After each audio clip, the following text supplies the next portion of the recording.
it's a lot of relationship-based things. You know, you're developing relationships with suppliers, with companies, and I learned early on these have to be long-term relationships, not short-term. You know, vendors are going to do great things for you, and they're also going to let you down. Yeah. You got to hold them accountable, but you got to do it in a professional way.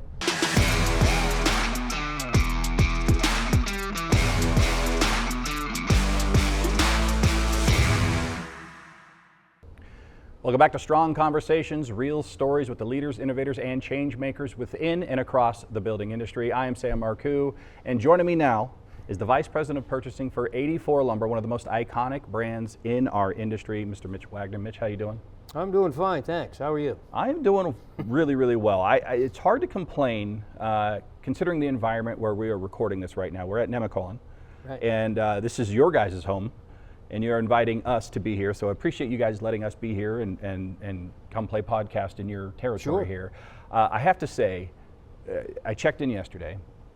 I've never been here before. The grounds here are amazing. And around 6 o'clock last night, the doorbell rings on the room, and I open it, and there's a young man giving me cookies, big cookies, and right. I ate them quite quickly. Yeah, but. That right there sold me on the. I have to come back to this place another time. The cookies did it for you. It was it. It's it. That's what it spoke to my soul right there. Okay. So, Mitch, how long have you been with 84 Lumber? It'll be 41 years next month. Okay. So this is unique to our industry for somebody to be with a company for over 40 years, but it doesn't seem to be unique to 84 Lumber.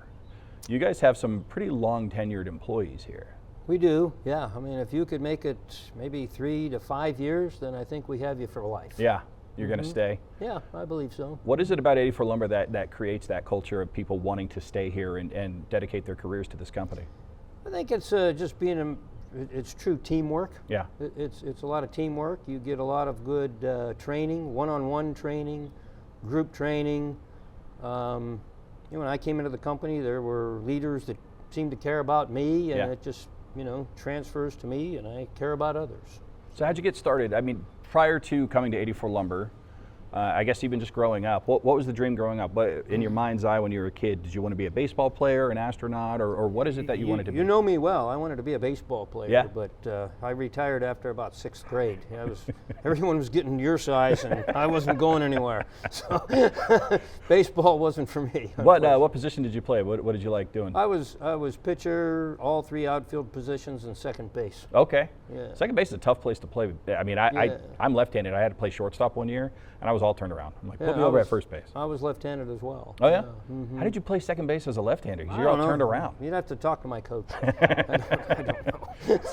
So what was your baseball team growing up? I'm sure it's the same team in terms of professional team. Do you have a rooting interest for anyone or anything? Well, it was the Pittsburgh Pirates. Pirates. Yeah. It was since 1973. Okay. Okay. My dad was an Air Force officer, so every 2 years we moved.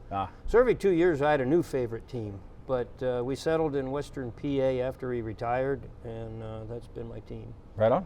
Right on. So you said you retired in 6th grade, maybe not going pro anymore.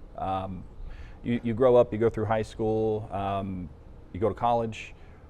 What was the dream at that point? What did you study? What did you think you were going to go do once you were done with your education? When I finished high school, I didn't know what I wanted to do. In fact, I didn't go to college for the first year. I worked 4 different jobs, lots of hours. I did that, and then after that, well, that's really not going to advance me too much, so let's try college. My older brothers were in school.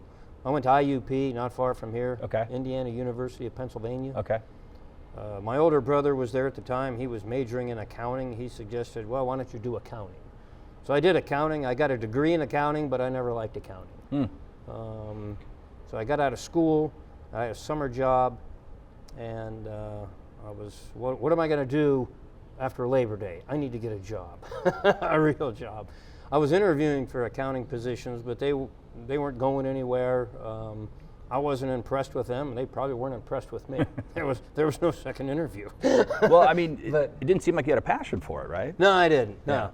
So the guy running the concession stand suggested, well, why don't you look at 84 Lumber Company? And I knew 84 Lumber Company because I would go there with my dad, but I saw an ad in the paper a couple weeks later and showed up for an interview. There was the interview on the dock at the store, and I got hired. And he said, we have a position in Copley, Ohio, which is still further away from home. It was a 4-hour move for me to start my career at 84 Lumber for, I think it was about $4.35 an hour. Wow. But you got bonuses if you hit quota. Okay. So that's what I did. I moved 4 hours away and started like 3 days later. It happened really fast. That's a pretty big risk for a job. I mean, if you're just starting with a company, I mean, just kind of coming into the industry to say, okay, I'm going to sort of upend my whole life and go figure this out. I mean, that's a pretty big risk. Yeah, well, I wasn't going to be without work. Yeah. I mean, I'd been working since I was about 14, and I wasn't going to not have work. But yeah, we went to Copley, Ohio, got an apartment. She went back to school, and I worked just about every day. Well, where is Copley, Ohio? Just to kind of orient myself. It's Akron. Okay. It's a suburb of Akron. Gotcha. Yeah. Okay. Yeah. So what was that like when you first start with 84 Lumber? Was it something where you're like, okay, unlike accounting, I like this, I have a passion for this, the people, whatever it is, or was it something that was an acquired taste for you? Like you said, okay, over time, I think I could see myself doing something here long term, or what was that first initial sort of reaction or response to working for 84 Lumber? Well, it was an acquired taste. The first month, I was in a new store, and we were getting ready for a grand opening. Okay. So I think by the third week I was there, I think I worked 106 hours that week. Wow. So there was, and it was a lot of dirty work, just getting everything set up. But once the store opened, we settled into a routine of sales, working with customers. It was mostly walk-in type customers. Some small remodeler people was who I waited on. And after a month or so there, well, when I moved out there, I just told myself, well, I'm going to be here at least a year. Okay. Okay. They kind of said, you're going to get promoted fast. Okay. And well, I'm going to stay with this company at least a year and see how that goes. So after, I think it was in June, so 10 months later, I went to interview to be a co-manager in Empire, Ohio, which is part of the Tri-Cities near Pittsburgh. The area manager didn't show up for the interview. He had something else going on. So I went back to the store, and he kind of felt bad that he missed that interview with me, and he had a spot in team headquarters. It was an inventory management position, an entry level to purchasing, and he offered me that.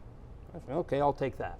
So it was closer to Pittsburgh. My wife's from Pittsburgh. It was closer for me to get back to where I grew up, which was about 2 hours away. So I took that job. And went the route of the office. Was the hook, because that's a career shift for you, right? You're going through the manager trainee, you're going to be looking to be maybe a store manager. Right. And instead you switch to purchasing, which turns out to be your career choice and your career path. But was it the hook of being closer to home, and was that the enticement to say, yeah, this I want to go learn this, or was there a sense of exploration of I want to learn a new set of skills, or what was it that you said yes to? I wasn't very strategic. Okay. I just needed a job at first. I took the job, and it was a promotion that was more money. Okay. So I took it. There's That's why I did with it. That. I wasn't sure, do I want to be a manager? Do I want to be whatever I'm going to turn out to be? It was a promotion. I took it. So you spent 39 years on the purchasing side for 84 Lumber. So the vast majority of your career. Right. What is it about the purchasing side of the business in this industry that appeals to you now? It's a lot of relationship-based things. You're developing relationships with suppliers, with companies, and I learned early on these have to be long-term relationships, not short-term. Vendors are going to do great things for you, and they're also going to let you down. Yeah. You got to hold them accountable, but you got to do it in a professional way. We had a lot of buyers come and go, and some of them, had great short-term strategies. Maybe they weren't that professional, but the idea of treating people with dignity and respect. So I always carried that with me with the vendor side, and also with the store side. You're a negotiator, no matter who you're talking to. You're negotiating with the vendors, obviously. Right. You're also negotiating with your stores today. I mean, you got to convince them that this is the brand, or this is the right price, or this is the right quality. Half your negotiation's internal. Yeah. Yeah. I mean, you really are looking at two different customer bases in many ways, right? You have your actual transactional customers, but you have your internal customers, like you said, the different stores, and making sure that people are working together and pulling in the same direction. And that's a skill set in and of itself, in my opinion. How do you manage that? I mean, obviously, you want to do what's right for 84 Lumber as a whole, but there's got to be differences in different areas, whether it be Ohio, California, and everywhere in between, where somebody says, yeah, that doesn't work for our area, and here's why. I mean, does that happen in your world, or is it pretty straightforward? It does, and sometimes their concerns are legitimate, and sometimes they're not. Sometimes you show them, well, here's a better value for you. Yeah. I mean, when I started in purchasing, we were a top-down company. We were retail, so if you were in Pittsburgh or if you were in Bridgeville, PA, you had the same inventory. Yeah. Today, those two locations have different inventory based on the customer base that they serve. So Okay. I was there witnessing when we were top down and doing the conversion to where today we are bottom up. Yeah. And in that process, we had to break agreements with vendors. We had to broaden our vendor base. And today, that broadened vendor base really has shrunk just because of mergers and acquisitions. Yeah. So yeah, I mean, you get, and because of that, and because people move around, I never really moved around, but other people move around within companies. You never want to burn a bridge with anybody. Right. You could have relationships go dormant for a few years, but you never want to burn the bridge, because you never know if that one individual or that company, you may not do business with them today, but the next day they might be back in the fold. I mean, I'll give you an example. I won't mention the name of the company or the product, but there was this one company we did quite a bit of business with on a product line, and they hired one of my buyers. And you don't do that, okay? So I put them in the penalty box, okay? They're a smaller outfit, and the penalty box was, you're not getting any business the following year. You're staying out. Yeah. Okay? So he stayed out. He said he was sorry, whatever. He got back in, and within 3 or 4 years, he became our largest supplier in that category. Okay? So I didn't burn a bridge with that guy, and he came back strong and did well for us. Well, at the same time, when I put him in the penalty box, he came back out. One of his competitors, we just weren't meshing well, okay? We weren't meshing well at all.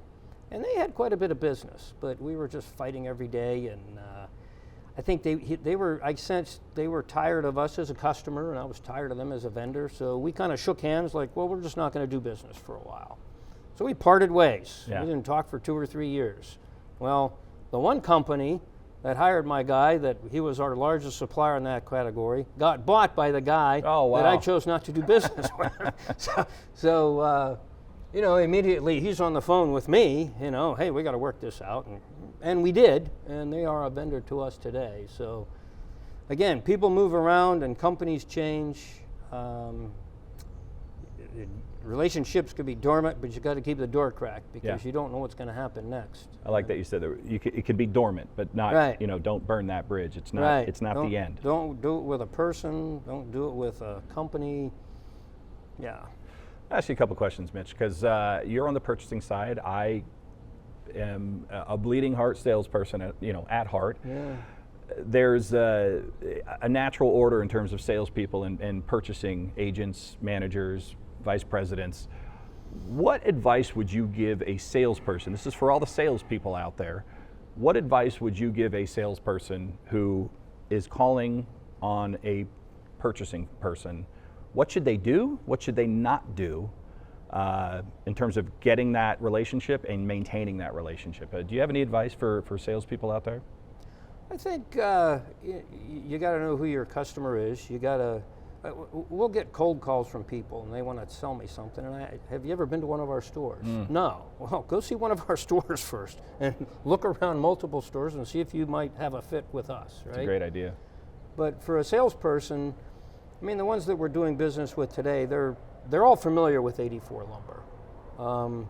You got to know who your buyer is. You got to know, who their boss is. you got to know who our customers are, and you got to also understand that every store may be different. Right.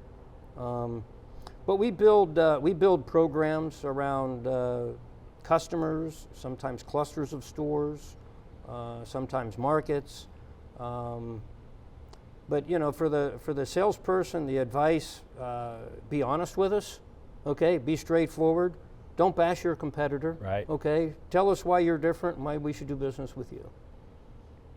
I think that's a mistake that a lot of, I would say, younger salespeople make is to go to that well of maybe not having the discernment between what makes you unique versus what the other company does or does not do. Mm-hmm. And one of the folks, another purchasing person in our industry, told me once was, it's my job to figure out the strengths and weaknesses of these programs and products and companies. It's not your job to tell me that.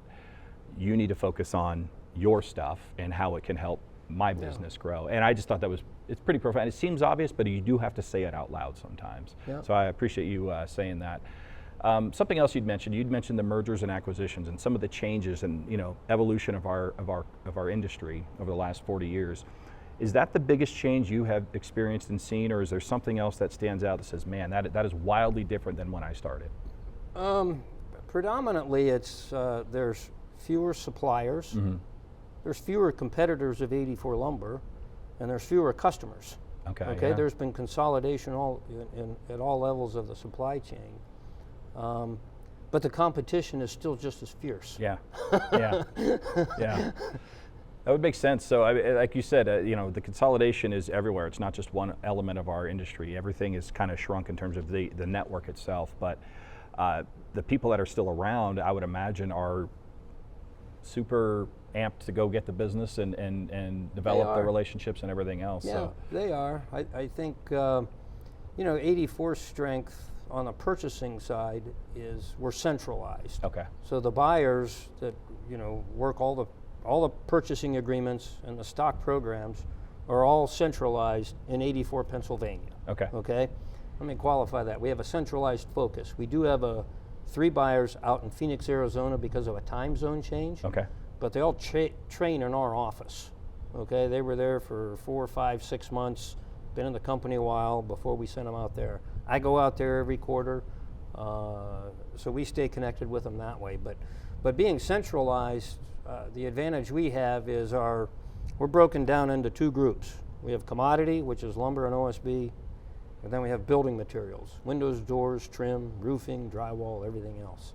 So we have the 2 departments, but by being centralized, the commodity buyer, maybe he's a yellow pine guy, can hear what's going on over on the window side in the same market for the same store, and that might click as far as, well, that's going to help me in what I need to do over here if we won this business or don't have this business. You're hearing conversations all day long. Yeah. Okay, you're at your desk, but you're also moving around a little bit. It's that beehive of activity and like you that's said, kind of getting that buzz, right? Yeah, it's a beehive. Yeah, and bees work together really well, and they create honey and all kinds of fun stuff. So I like that. We're at the office. We don't work from home. We're not remote people. Yeah. We're there. Yeah. Okay. You have to, in this industry, a lot of industries are relationship based, but this one in particular, I've been here 24 years, almost 24 years. Yeah. And to me, as much as things can change and evolve and drop off or come up or be dormant and then be alive again, the relationship piece, that person-to-person interaction is really what strings everything together. Mm-hmm. And I do think working in that office environment, having other people from your team, whatever it is that they're working on, you hear it, you pick up on it. Hey, that doesn't happen if you're not in the office. Right, right. But we do go out and travel. We're out in the field quite a bit. We'll go see suppliers. We'll take suppliers to our locations. We'll meet with customers. Whatever it takes to get the deal done. But in-person meetings is also very important. So. Excellent. I got 2 more questions for you, and then I'll let you go because I know you're a busy guy. Okay. We got to get back to the beehive. So, first question of the last 2: what are you most excited about going forward? So, you've got over 40 years in this industry, over 40 years with this company. What do you see on the horizon that makes you go, man, I really wish I could do the next 40 because of this, that, or the other? What I like is the younger people that have worked in purchasing. Mm-hmm. their career paths. Maybe they're around, I say they're younger, they might have been around 20 years, 10 years, whatever. We have some really good leaders that'll be great future leaders in the company. We have other departments, and they're headed by people that were in purchasing before. Our cost forecasting and pricing group, there's a guy, Joe Weston there. He worked in purchasing with me for many years. Dave Rumbaugh, he's over in specialty purchasing. That's all, everything that we buy that is not for resale. Okay. Well, he worked in my group for many, many years. The guy that's running our inventory group was in purchasing. The guy that's running merchandising was in purchasing. So it's nice to see careers develop, and the succession plan is there. It's really good. It's very interesting because we talked to Frank Cicero, as you know, and if you guys haven't listened to that one, check it out in the archives. But very similar answer in that success for him these days is seeing the next generation of leaders within 84 Lumber start to flourish and be who they are. Which actually leads me to my last question for you. So as the sage advice giver that you have been here over the last 20 minutes on the show here, Strong Conversations, what advice would you give somebody who's maybe either into their career or starting their career, be it purchasing or anything else, a young person coming into our industry? What's the number one piece of advice you could give them? Or stated differently, if you could go back in time and talk to yourself as you were starting out, what would you tell yourself starting out? Well, I think you've got to, there's all kinds of challenges, right? I mean, when you start out in your career, you don't know anything. Yeah. All right? And it will never get easier. Like, my job today isn't easier than it was on day one, but it gets better. Okay? Things get better. Like I've been in this company so long, it's sort of like a jigsaw puzzle. And maybe it has 2,000 pieces, and I could put it together really fast. And the pieces are the people, the incentives, the systems. You could just put it together really fast and understand it. You understand, the longer you're here and the more, you get to know the managers, you get to know the area managers, you get to know their habits. You understand how to approach them, okay? And then they're going to understand how to approach you as well. So it's sort of like that. Frank, he could put that jigsaw puzzle together twice as fast as me, okay? But that's sort of how I look at it. Well, I love that. Thank you. Thank you for your time here. He is one of the puzzle masters here at 84 Lumber. Thank you for being on the show. I appreciate your time, appreciate your advice and everything else. And thank you all for listening here. And stay tuned. We got more episodes of Strong Conversations coming up soon.